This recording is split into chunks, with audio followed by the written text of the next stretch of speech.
Soy Alex, un escritor con un bloqueo creativo brutal tras el fracaso de mi última novela, y para inspirarme, decidí alquilar un lugar en Villa Lluvia. Un pueblo remoto y perpetuamente gris, en un coche de alquiler. La lluvia cae sin cesar. Describo la casa que alquilé por internet, antigua, de madera, con un porche que cruje. Es barata y espaciosa, perfecta para escribir. Hay un aura de paz, pero también de abandono. Descargué mis maletas, sintiendo el peso no tanto del equipaje, sino del silencio que me esperaba. Lo único que resonaba era el crujir de la madera bajo mis pies y el golpeteo monótono de la lluvia en el tejado. Al abrir la puerta, el olor a polvo y encierro me envolvió. Mi nuevo hogar. Me instalé como pude. Coloqué mi laptop sobre el escritorio polvoriento que dominaba la estancia. Su superficie estaba justo frente a una gran ventana que ofrecía una vista despejada de un campo abierto y, más allá, el linde de un bosque tan oscuro que parecía tragarse la luz. Mientras organizaba pilas de libros que no podía escribir, un movimiento fuera me distrajo. Era un hombre anciano, con un impermeable empapado y una mirada tan gris como el cielo. Samuel, el vecino, según me dijo el dueño por teléfono. «Cuidado con los charcos, muchacho», dijo su voz, áspera como la corteza de un árbol. «Aquí reflejan más de lo que parece». No supe qué responder. Él asintió lentamente y se fue, dejándome con una punzada de incomodidad. La primera noche cayó rápido. Me senté frente a la laptop, la pantalla en blanco burlándose de mí. Afuera, la lluvia se había convertido en un diluvio. Apoyé la frente en el vidrio frío de la ventana, mirando la oscuridad. Y entonces lo vi. A lo lejos, justo donde el campo se encontraba con el bosque, una figura. Alta, demacrada, inmóvil. Llevaba una gabardina gris que le llegaba hasta los tobillos y un sombrero de ala ancha que ocultaba su rostro en la sombra. No se movía. No respiraba, o al menos eso parecía. Mi corazón dio un vuelco. Un poste, musité para mis adentros. Un espantapájaros olvidado. Pero algo en su postura, en su quietud antinatural, me heló la sangre. Cerré las persianas de un golpe y pasé la noche dando vueltas en la cama, el sonido de la lluvia martillando mi cerebro. Al día siguiente, el sol se abrió paso entre las nubes, bañando todo con una luz pálida y engañosa. Salí, decidido a encontrar una explicación racional. Caminé hasta el linde del bosque. No había poste. No había espantapájaros. Solo hierba alta y húmeda. Un alivio fugaz me recorrió. Había sido mi imaginación, la fatiga del viaje. Pero esa tarde, cuando las primeras gotas comenzaron a caer de nuevo, una fuerza irresistible me llevó a la ventana. Y allí estaba. Exactamente en el mismo lugar. La gabardina gris, el sombrero, la postura inmutable. Esta vez, el alivio se transformó en una certeza gélida. No era mi imaginación. Algo, o alguien, me estaba observando. Empecé a llevar un diario. No de ideas para novelas, sino de él. Día 7. Lluvia moderada. Figura presente a las 5:17 de la tarde. Posición, límite del bosque. Compré unos prismáticos en la destartalada tienda del pueblo. A través de ellos, la figura se volvió infinitamente más inquietante. La gabardina no era lana, parecía una piel extraña, aceitosa. Y la oscuridad bajo el sombrero era absoluta, un vacío que ni la luz lograba penetrar. Decidí investigar. Fui a la única taberna del pueblo, un lugar llamado El Último Recurso. El olor a cerveza rancia y madera húmeda me recibió. Pregunté, intentando parecer casual. ¿Alguien por aquí tiene una gabardina gris? Es que he visto a un tipo. El ruido de vasos y conversaciones cesó de golpe. Siento miradas clavándose en mi nuca. La dueña, una mujer de brazos cruzados y mirada de granito, fue la única que habló. No hay nadie así por aquí. Y si es listo, añadió, bajando la voz, no seguirá buscando. Me marché sintiéndome como un leproso. Estaba solo con mi secreto. Una semana después, una tormenta se desató con furia bíblica. El viento aullaba y la lluvia golpeaba la ventana como puñaladas. Me acerqué, empujado por un miedo que ya era una parte más de mí. Y el aire se atascó en mis pulmones. No estaba en el bosque. Estaba a mitad del campo. A no más de 100 metros de la casa. Había cortado la distancia a la mitad sin que yo lo viera moverse. Su proximidad era un golpe físico. Abrí la puerta y salí al porche, la lluvia empapándome al instante. ¿Qué quiere?, grité, y mi voz sonó débil, quebrada contra el estruendo de la tormenta. No hubo respuesta. Solo la figura, inmóvil, aceptando mi grito como si fuera parte de la lluvia. Era la primera vez que el pánico, verdadero y corrosivo, se instaló en mi vientre. Desesperado, pasé días en la pequeña biblioteca municipal, hurgando en archivos polvorientos y viejos periódicos digitalizados. Encontré migajas.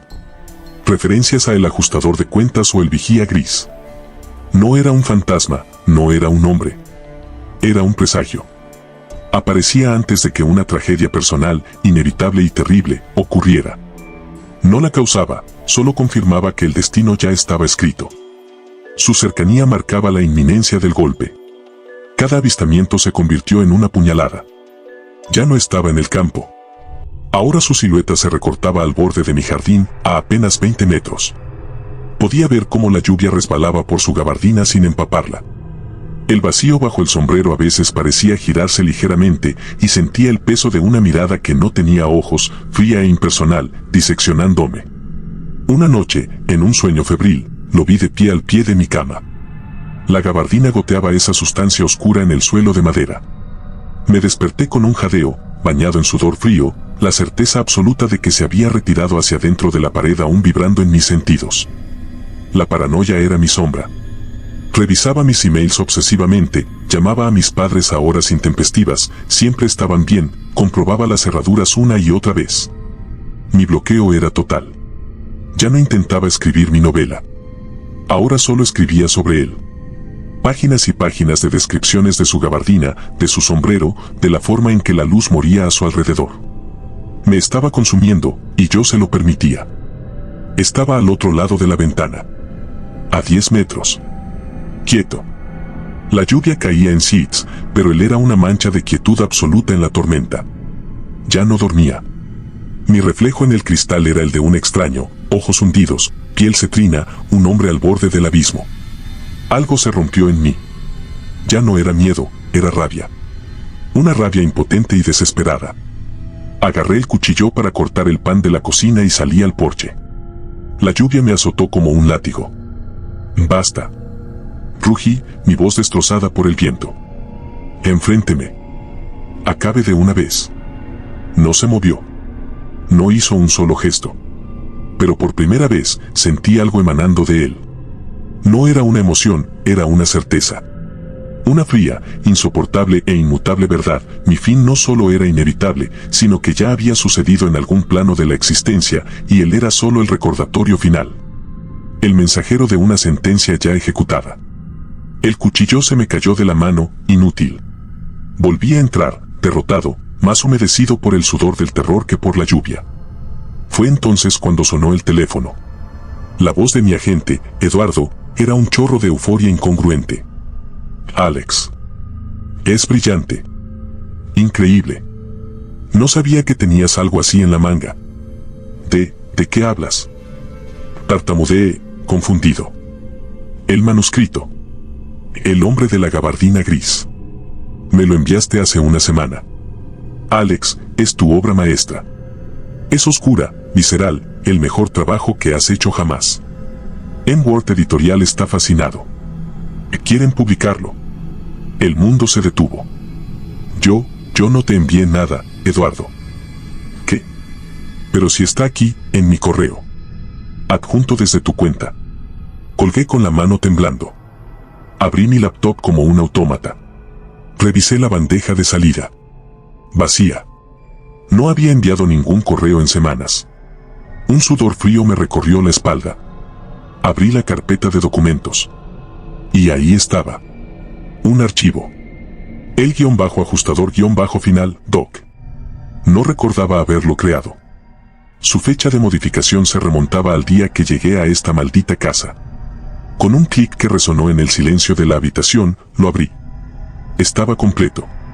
300 páginas. Y no era una novela. Era un diario. Mi diario. Detallaba cada momento, cada pensamiento, cada susurro de paranoia desde que crucé la puerta. La descripción de Samuel, mis anotaciones obsesivas, mi visita a la taberna, mi grito en la tormenta, todo estaba ahí, escrito con una prosa fría y precisa que no era la mía. Era como si un espectro hubiera estado mirando por encima de mi hombro, transcribiendo mi descenso a la locura. Desplacé hasta el final, el corazón golpeándome las costillas. La última línea del documento, escrita con una fuente diferente, gótica y antinatural, decía: y ahora, el autor debe vivir el final que escribió para sí mismo. Entonces lo entendí todo. La tragedia de la que el hombre era presagio no era un accidente de coche o una enfermedad. Era esto: la aniquilación de mi realidad, la usurpación de mi identidad como creador. Yo no había estado observando al hombre. Él había estado observando cómo yo escribía mi propia condena. La lluvia se calmó, convirtiéndose en una llovizna fantasmal. Una paz extraña, vacía, se apoderó de mí. La lucha había terminado. Había escrito mi obra maestra. El precio era mi alma. Miré por la ventana. El jardín estaba vacío. Pero no me sentí aliviado. Mi mirada se desvió hacia la puerta principal. Y supe. Con una certeza que trascendía el entendimiento, supe que estaba allí, al otro lado. Caminé hasta el escritorio. Abrí el documento una última vez. Al final de esas 300 páginas que eran el mapa de mi locura, escribí la frase final. La que estaba viviendo en ese mismo instante. Mis dedos se movieron con una tranquilidad aterradora, como si no me pertenecieran. Alex bajó la mirada del documento en la pantalla, se levantó de la silla y caminó hacia la puerta, para recibir a su crítico más severo. Cerré la laptop. El sonido del portátil al cerrarse fue el golpe de un ataúd. Me levanté. Cada paso sobre las tablas del suelo resonó como un trueno en el silencio sepulcral. No sentía miedo. Solo una curiosidad macabra y un agotamiento infinito. Coloqué la mano en el pomo de la puerta. Era de metal viejo y estaba frío como el hielo. Giré lentamente. La puerta se abrió. El hombre de la gabardina gris llenaba todo el marco de la puerta, una silueta de oscuridad infinita que parecía absorber la poca luz del día. De los flecos de su gabardina goteaba, lenta y pesadamente, no agua, sino una sustancia negra y espesa que olía a tierra de cementerio y a tiempo detenido. Lentamente, con una elegancia sobrenatural y terrible, alzó una mano. No era una mano humana. Era pálida, larga, con dedos delgados que terminaban en uñas oscuras. No se extendió para tocarme. Solo hizo un gesto, un leve movimiento que señalaba la bruma gris y el mundo vacío que había detrás de él. Una invitación. Y supe, con la última chispa de conciencia que me quedaba, que mi próxima novela no sería escrita con palabras. Sería vivida en el silencio que hay entre ellas, en la oscuridad bajo ese sombrero, para siempre. Cerré la puerta detrás de mí. No por decisión propia, sino porque una fuerza invisible la empujó, sellando mi destino con un golpe sordo que resonó en lo más hondo de mi ser. El hombre de la gabardina gris ya no estaba frente a mí, sino a mi lado, caminando con una lentitud deliberada. No caminaba sobre el suelo fangoso, sus pies parecían deslizarse, sin dejar huella alguna. Yo, en cambio, hundía mis zapatos en el barro frío con cada paso. No me guiaba hacia el bosque, sino bordeándolo, por un sendero que no recordaba haber visto nunca. El paisaje no había cambiado, pero todo parecía, desvaído, como una fotografía expuesta al sol durante demasiado tiempo. Los colores estaban apagados, los sonidos amortiguados. El canto de los pájaros era un eco lejano y distorsionado. Minutos 15 a 45, la ciudad que no debería existir. Tras una larga caminata en silencio, llegamos a las afueras de una ciudad. No era Villa Lluvia. Esta ciudad era más grande, pero estaba sumida en un silencio sepulcral. Los coches estaban aparcados, pero vacíos. Las farolas estaban encendidas a pesar de ser de día, bañando todo con una luz amarillenta y parpadeante. No se veía un alma. El hombre se detuvo frente a un edificio de apartamentos anodino y señaló la entrada con un leve movimiento de cabeza. La puerta de cristal se abrió sola. Subimos por las escaleras, el ascensor no funcionaba, hasta el tercer piso. Se detuvo frente a la puerta del 3B. Su mano larga y pálida señaló la cerradura. ¿Qué hay aquí?, pregunté, mi voz sonó ronca y quebrada, la primera vez que hablaba desde que crucé la puerta de mi casa. No hubo respuesta. Solo el vacío bajo el sombrero mirándome fijamente. Tomé el pomo. Estaba helado. Al abrir, me encontré con una réplica exacta del apartamento de mi infancia, donde viví hasta los 10 años. Todo estaba igual, el sofá de flores, la televisión de tubo, el olor a guiso de mi abuela. Pero vacío. Y cubierto por una fina capa de polvo gris. De repente, escuché risas. Risas de niños. Giré sobre mis talones y vi, a través de la ventana del apartamento, a 2 niños jugando en el patio interior. Yo y mi hermana pequeña, Lena, tal como éramos. Era un recuerdo, pero tangible. Me acerqué a la ventana, pero ellos no podían verme. Eran como fantasmas de un pasado feliz. El hombre de la gabardina gris apareció a mi lado. Señaló a Lena. Luego, su mano giró lentamente y apuntó hacia un rincón oscuro del patio, donde las sombras se acumulaban de forma antinatural. Supe, con una certeza que me heló la sangre, que ese era el lugar donde, un mes después de ese recuerdo, Lena se caería del columpio y se rompería el brazo. Su primer gran dolor. El hombre no era solo un presagio de tragedias futuras. Era el archivista de todo el dolor, pasado, presente y futuro. Salimos del apartamento.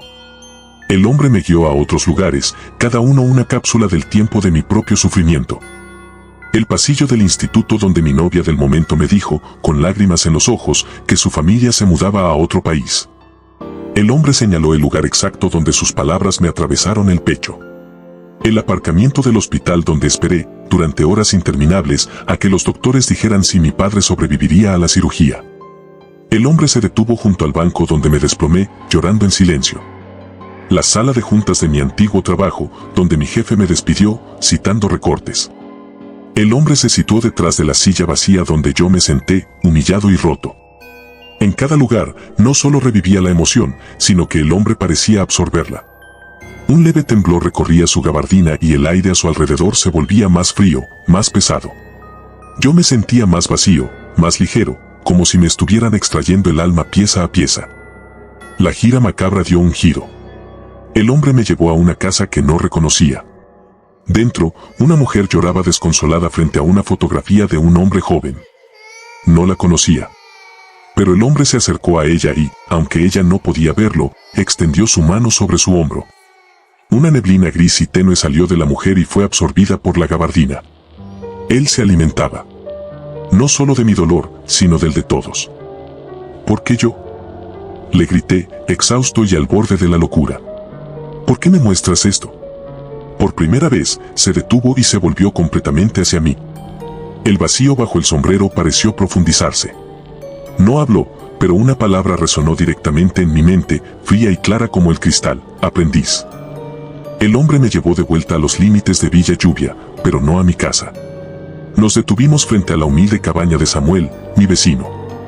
A través de la ventana, lo vi sentado en su sillón, pálido y sudoroso, con una mano en el pecho. Estaba teniendo un infarto. «Tenemos que ayudarlo», grité, y corrí hacia la puerta. Pero el hombre apareció frente a mí, bloqueándome el camino. Su presencia era un muro de hielo. Me obligó a quedarme quieto, a observar. Señaló a Samuel, y luego señaló el suelo a sus pies. Allí, una sombra comenzó a formarse, una versión oscura y retorcida del propio Samuel.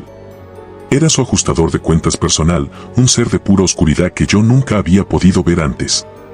Vi cómo la sombra se acercaba a Samuel, como el viejo entrecerraba los ojos como si intuyera una presencia maligna, y como su dolor y su miedo alimentaban a la entidad. El hombre de la gabardina gris no hacía nada. Solo observaba, como yo. Era un espectador superior. El hombre me llevó de vuelta a los límites de Villa Lluvia, pero no a mi casa. Nos detuvimos frente a la humilde cabaña de Samuel, mi vecino.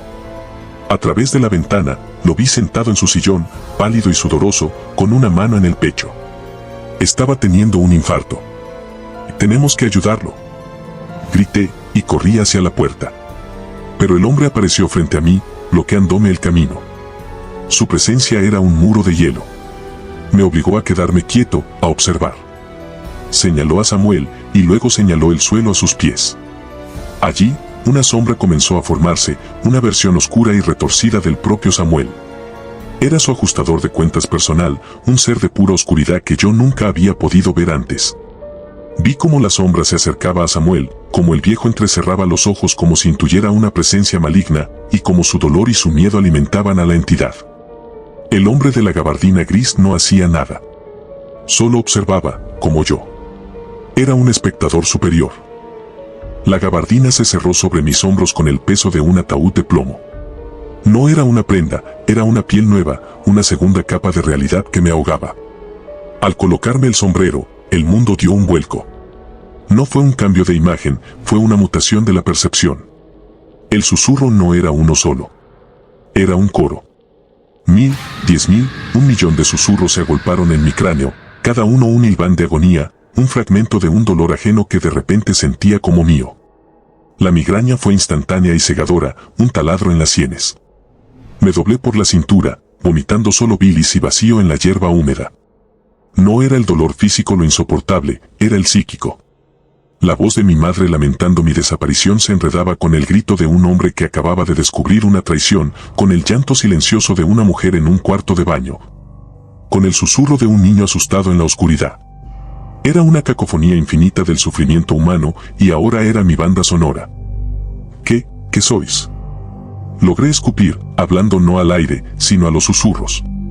La respuesta no llegó en palabras, sino en un consenso de sensaciones que se imponían sobre las demás. Somos los que fuimos antes. Los que fallaron. Los que se rompieron. La trama de tu prenda. La gabardina estaba hecha de ellos. De los aprendices que no superaron la prueba. Sus esencias, su conciencia diluida, era lo que ahora llevaba puesto. Yo no era solo un aprendiz, era su sepulcro ambulante. El impulso, la llamada del niño, se convirtió en una necesidad fisiológica. Era como tener el estómago desgarrado por el hambre, pero el hambre era de su miedo. Mi nuevo cuerpo, o lo que fuera, lo anhelaba. Caminar era un suplicio.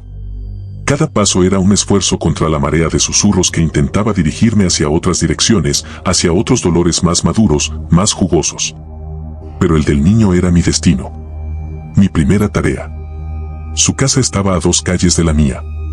Una casita baja con un pequeño jardín. Ya no necesitaba prismáticos. A través de la ventana podía ver no solo al niño, de unos 7 años, llamado Leo, sino también la mancha. Una nebulosa de energía gris y pulsátil que se cernía sobre él mientras jugaba con unos soldados de plástico en la alfombra. Era su ajustador personal, una entidad primitiva que se alimentaba de sus pequeños sustos, una pesadilla, un regaño, la oscuridad del armario. Pero la mancha estaba inquieta, hambrienta. Y yo sabía por qué. La línea de dolor que conectaba a Leo con su futuro no era un hilo tenue. Era una cuerda gruesa, oscura, que latía con un ritmo fúnebre. Provenía del garaje. Y yo sabía, con la misma certeza con la que sabía que la lluvia estaba mojada, lo que contenía, la moto vieja de su padre, sin mantener, con una fuga de gasolina casi imperceptible. Y el mechero de colección que el niño, impulsado por la curiosidad, encendería allí en 3 días. El drama no era la quemadura que sufriría. Eso era lo de menos. El verdadero banquete para la mancha, y ahora para mí, sería la culpa devastadora del padre. La culpa que lo consumiría durante años, la que destruiría su matrimonio, la que convertiría su vida en un infierno. Ese era el dolor que maduraba. El que yo debía presenciar. Me deslicé hasta quedar de pie justo al otro lado de la ventana, en la oscuridad del jardín. Leo me miró. Y me vio. Sus ojos se abrieron de par en par. No gritó. Se quedó paralizado, su pequeño pecho moviéndose en respiraciones rápidas y superficiales. La mancha a su lado se agitó, excitada por el miedo inmediato, un aperitivo. No tengas miedo, intenté decir, pero mi voz ya no era la mía. Era un susurro grave, un coro de voces destrozadas que hablaban al unísono. El niño rompió a llorar. Un llanto silencioso y aterrado. Y entonces, sucedió. Un calor enfermizo brotó del pecho del niño, un calor que solo yo podía sentir. Era su terror, puro y cristalino.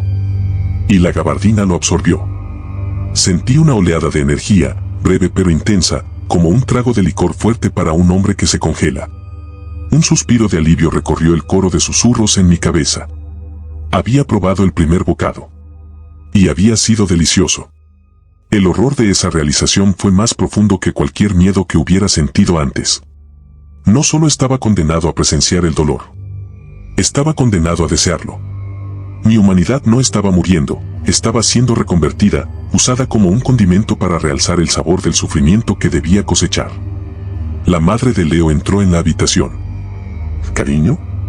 ¿Qué pasa? El niño, sollozando, señaló la ventana. El hombre de la gabardina. La mujer miró directamente a través del cristal. Sus ojos barrieron el jardín, pasaron sobre mí sin inmutarse. No vio nada. Solo oscuridad y lluvia. Son sombras, Leo. Solo sombras. Vamos, es hora de cenar. Me quedé allí, plantado en la lluvia, mientras ella se llevaba a su hijo tembloroso. La mancha me miró, o eso sentí, y luego se desvaneció, satisfecha por el momento. Yo no lo estaba. El aperitivo solo había abierto el apetito. Y ahora sabía que el banquete principal, la tragedia del garaje, sería inevitable. Mi papel no era evitarlo. Mi papel era asegurarme de que el dolor resultante fuera óptimo. Una parte de mí, la última esquina de Alex, gritaba en silencio, horrorizada. La otra parte, la que vestía la gabardina, solo podía pensar en lo mucho que iba a doler. Los siguientes 2 días fueron una eternidad de agonía silenciosa.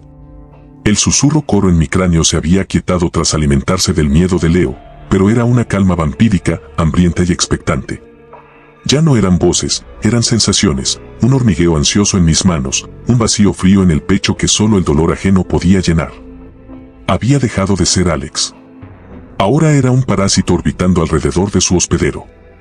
Ya no entraba en lo que fue mi casa. ¿Para qué? No sentía frío, ni hambre, ni sueño.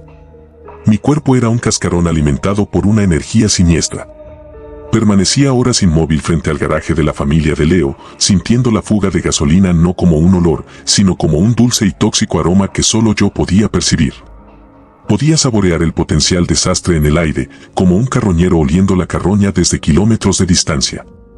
Dentro de mí, el último rescoldo de Alex forcejeaba, ahogándose en la marea gris de mi nueva naturaleza.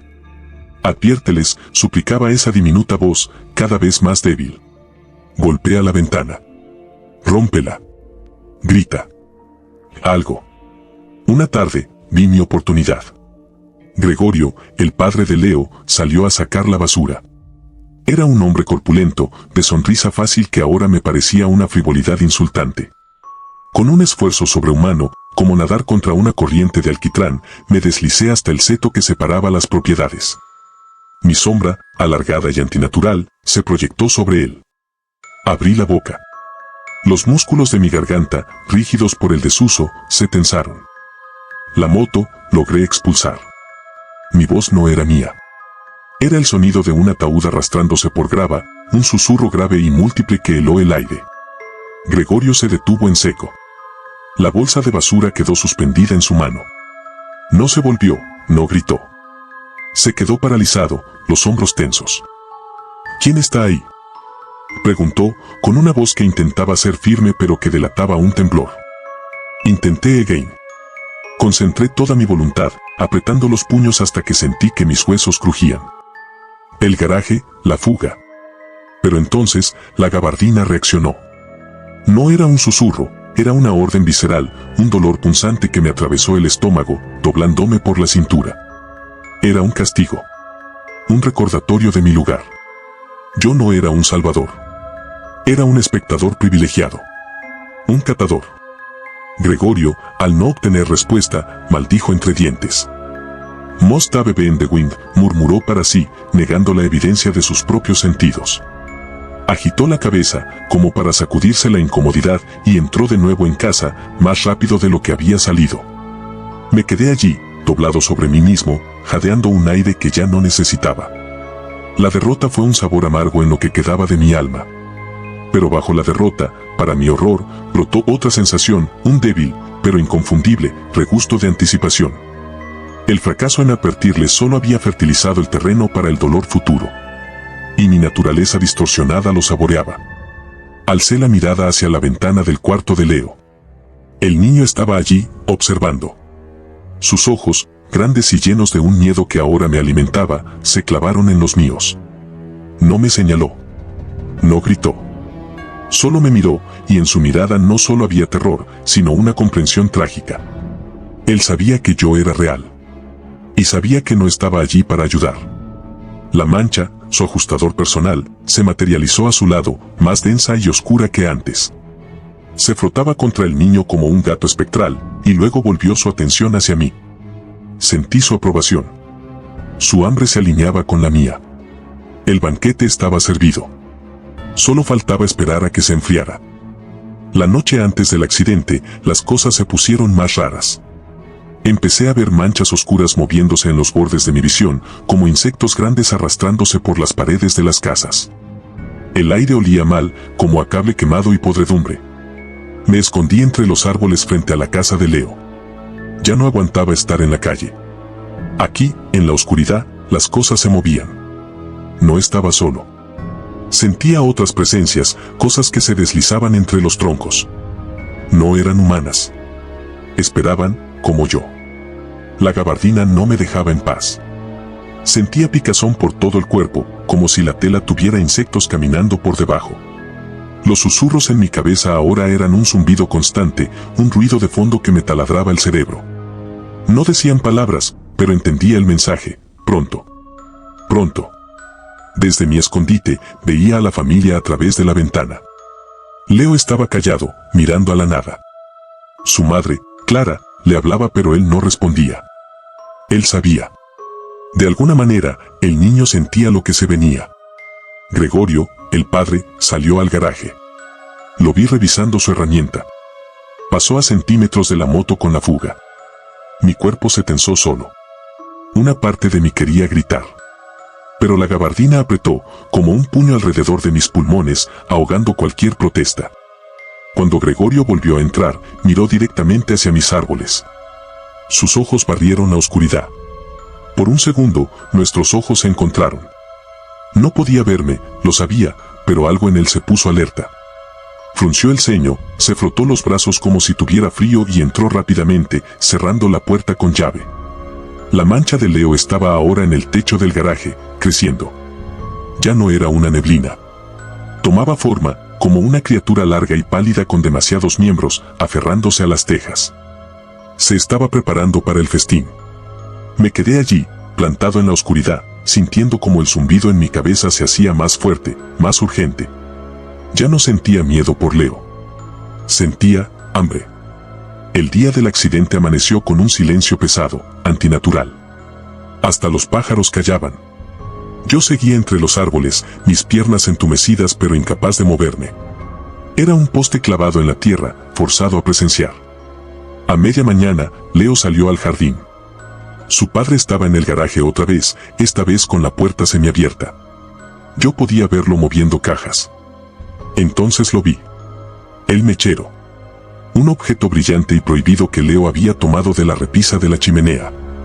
Lo sostenía con esa curiosidad mortal que solo tienen los niños.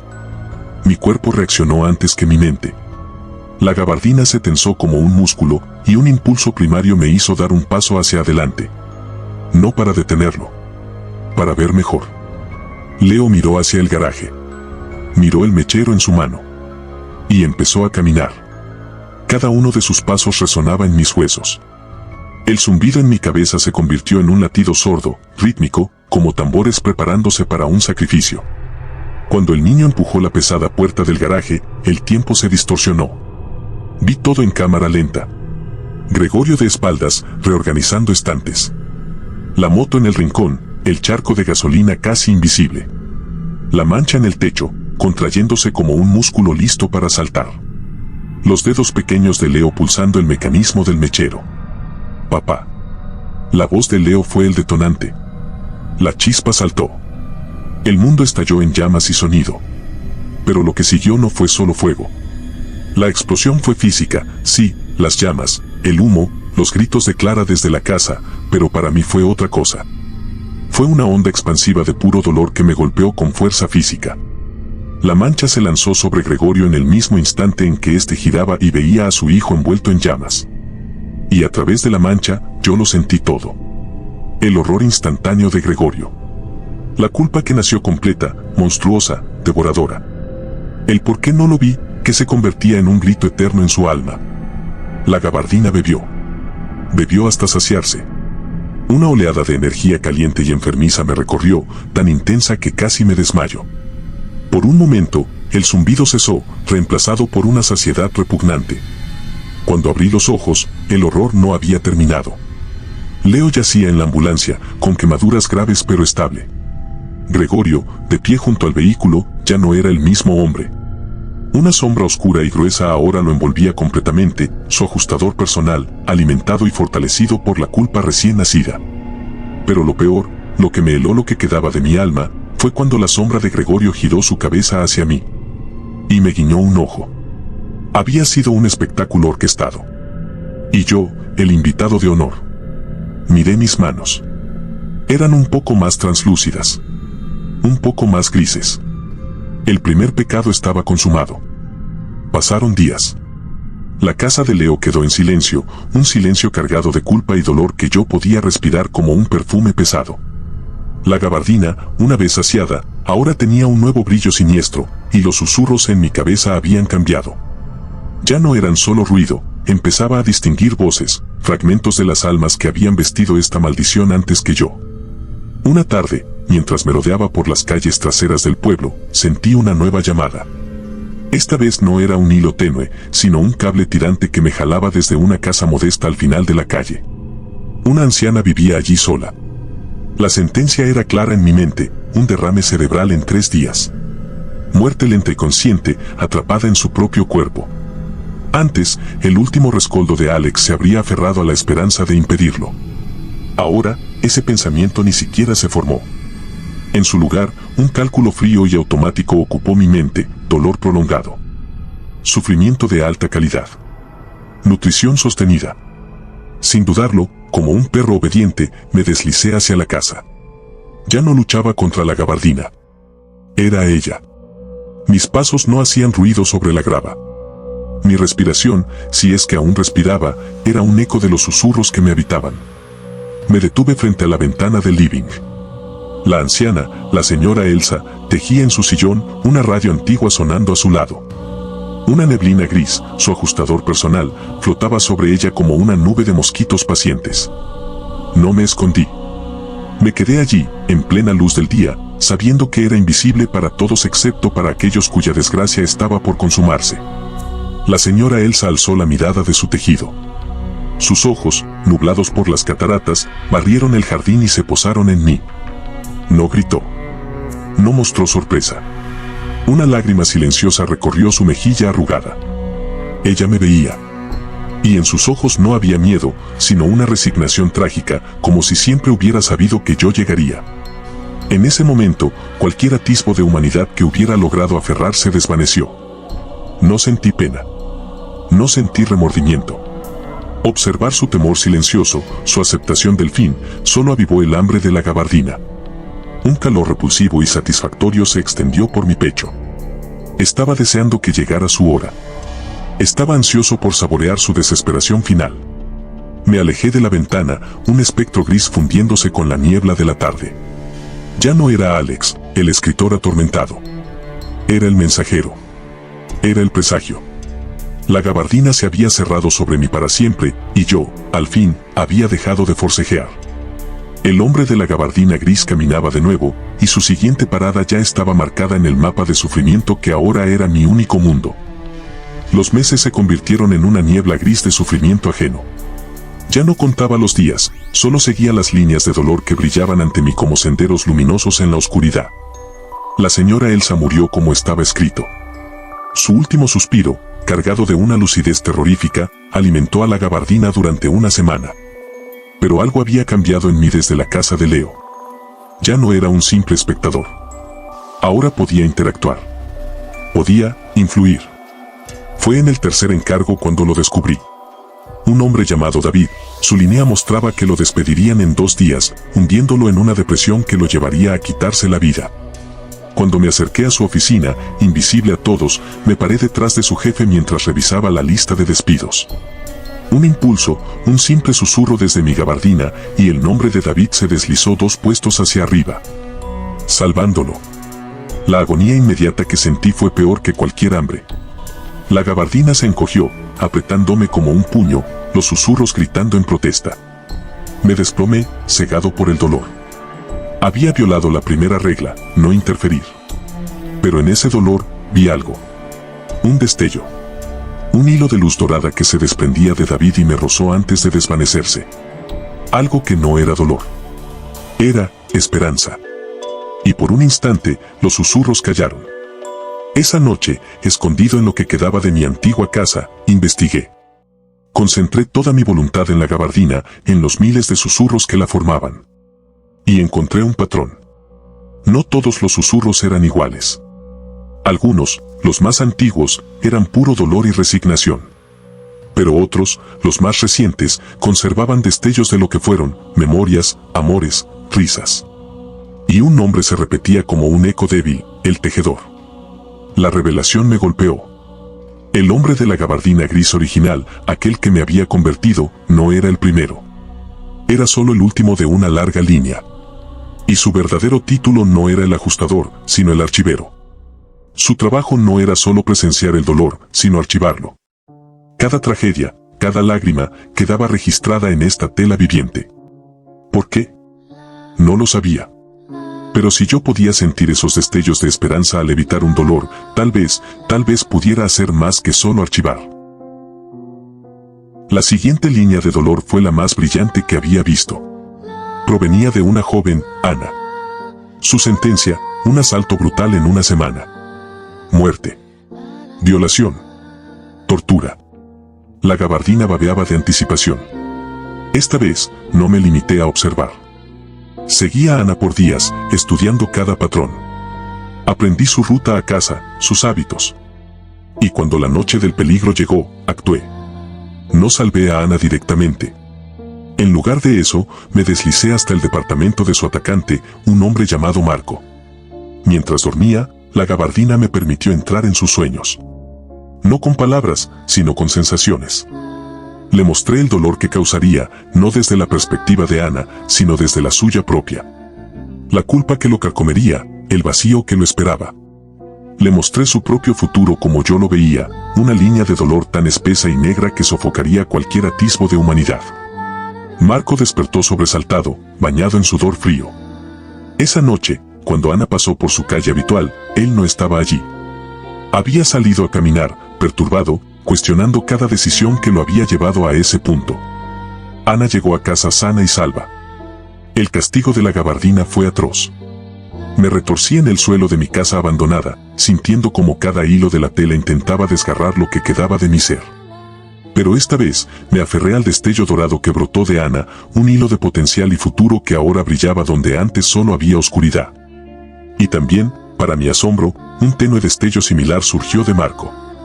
No era tan brillante, pero existía. La redención, por mínima que fuera, también tenía poder. La rebelión. Pasé los siguientes encargos experimentando. A veces, permitía que el dolor menor sucediera, alimentando a la gabardina lo justo para evitar su ira mortal. Otras, intervenía sutilmente, redirigiendo destinos para minimizar el sufrimiento. Cada intervención me costaba agonía, pero cada destello de esperanza que recolectaba me daba una fuerza nueva, una claridad que los susurros no podían opacar. Aprendí a tejer estos destellos dorados en la gabardina. Al principio, los hilos de esperanza se quemaban al contacto con la tela gris. Pero persistí. Poco a poco, comencé a crear un patrón diferente, un contrapeso interno a la oscuridad. La gabardina ya no era completamente gris. Ahora tenía venas doradas apenas visibles que serpenteaban entre el dolor. Los susurros cambiaron. Algunos se volvieron más fuertes, airados. Pero otros comenzaron a calmarse. Los destellos de humanidad en ellos se revitalizaban con cada hilo de esperanza que añadía. Fue entonces cuando él regresó. No era el mismo hombre de la gabardina gris que me había convertido. Esta entidad era más grande, su sombra se extendía, cubriendo calles enteras. Su gabardina era negra como el carbón, sin un solo destello de luz. Los susurros que emanaban eran de una desesperación tan antigua que helaba el alma.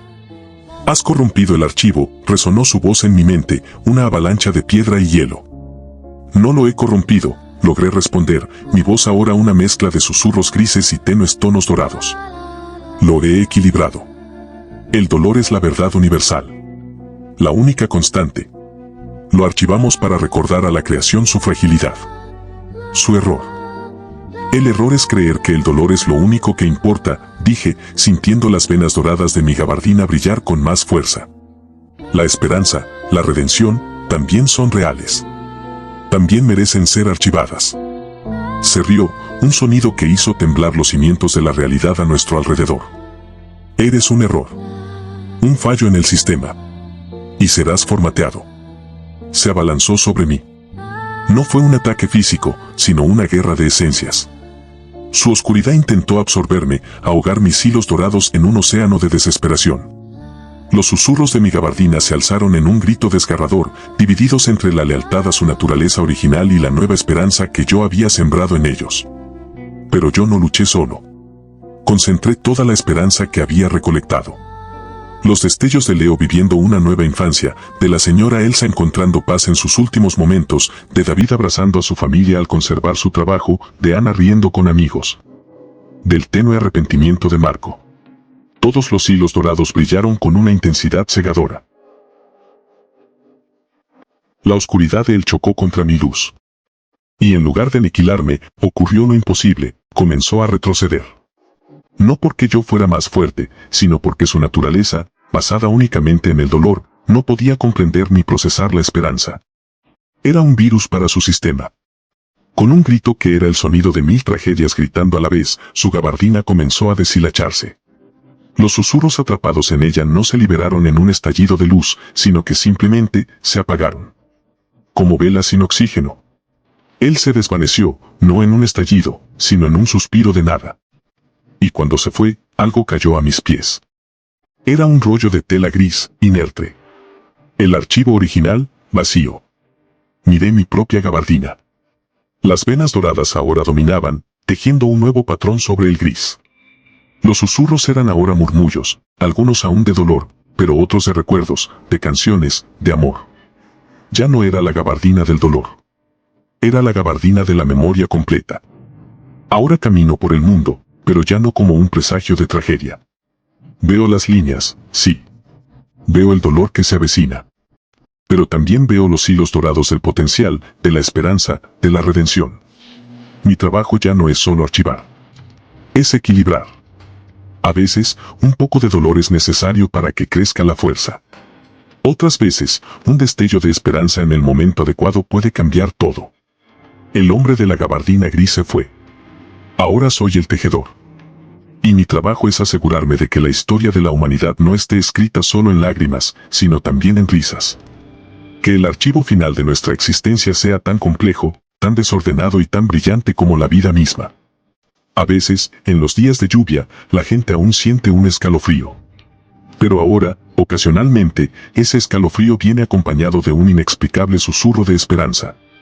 Y siguen con su día, inconscientes de que el equilibrio del mundo ahora depende de un fantasma que aprendió que el mayor terror no es presenciar el dolor, sino olvidar que la luz existe.